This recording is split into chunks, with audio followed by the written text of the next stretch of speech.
অনেক নারী মনে করেন গহনা, শাড়ি, সুন্দর গাড়ি বা বিলাসী ভ্রমণ পেলেই হয়তো মন ভরে যাবে।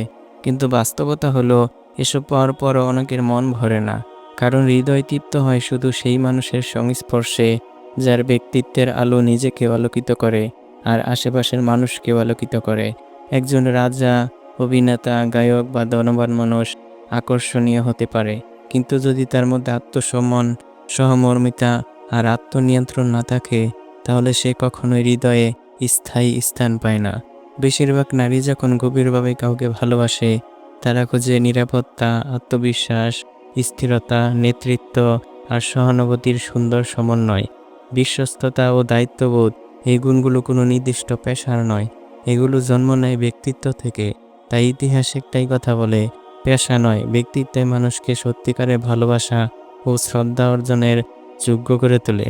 ব্যক্তিত্ব এটা শুধু কথা বলার ভঙ্গি নয়, এটা মানুষের আচরণ, মূল্যবোধ, আত্মবিশ্বাস, নেতৃত্ব গুণ আর চিন্তার গভীরতার সমষ্টি।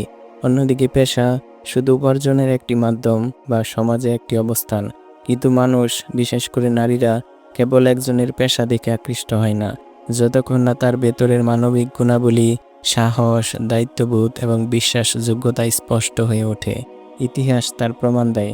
রাসূল সাল্লাল্লাহু আলাইহি ওয়াসাল্লাম, তিনি একজন ব্যবসায়ী ছিলেন ঠিকই, কিন্তু তার বিশ্বস্ততা, তার দয়াশীলতা, দৃঢ়তা ও ন্যায়পরায়ণতা তাকে মানুষের হৃদয়ে সর্বোচ্চ আসনে বসিয়েছে।